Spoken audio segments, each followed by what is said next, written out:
Good morning, students. In today's class, we will discuss the very first chapter of flamenco, the last lesson in detail.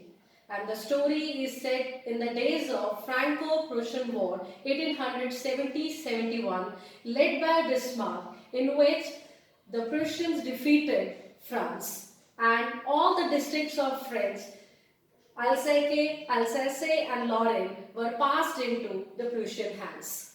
The protagonist of the story, Franz and M. Hamel, belonged to one of the districts of France, and that was Alsace.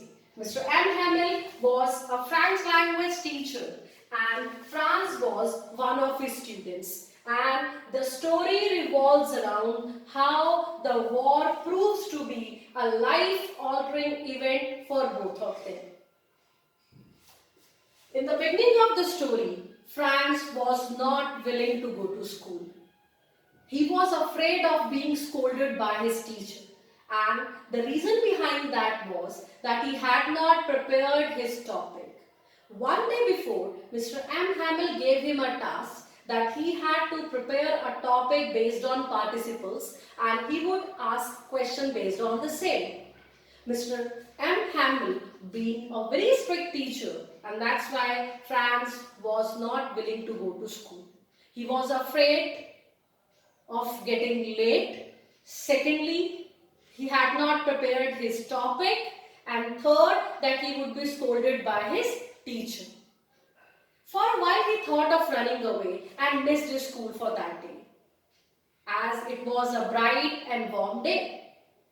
The birds were chirping, the Prussian soldiers were drilling, and all these things tempted him.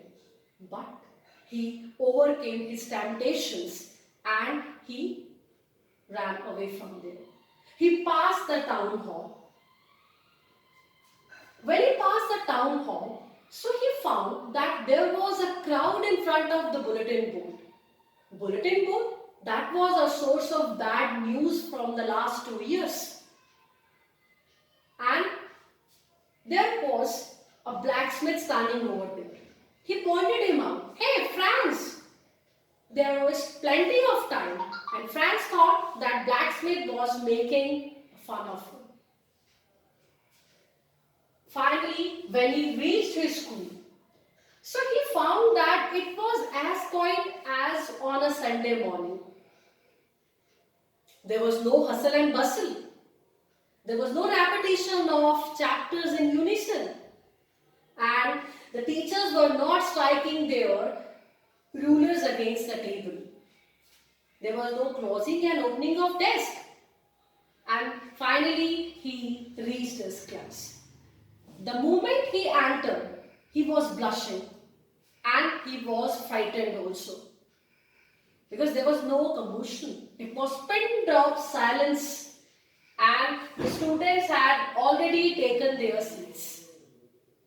He entered the class. He thought that M. Hamel would scold him for coming late.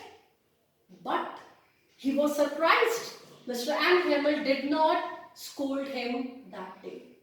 He asked him to go and take your seat. When he occupied his seat, he noticed that M. Hamel, he was in his special attire. He was in his green coat, frilled shirt and black silk cap that was full of embroidery. This special attire he used to wear on special occasions only. And Franz, he did not know the reason behind the same. Finally, Mr. M. Hamel mounted his train and he declared. And that was a dreadful announcement for Franz. When he told all the students that it was the last French lesson. Franz noticed one more thing, that last seats were occupied by the villagers. He was surprised that what were they doing inside the class? Most of the time, the last seats were unoccupied. So finally, when Mr. M. Hamel made this dreadful announcement that it was his last French class, Franz remembered everything. The very first, that why there was a crowd in front of the bulletin board. Secondly, why Mr. M. Hamel was in his special clothes, which he used to wear on special occasions only.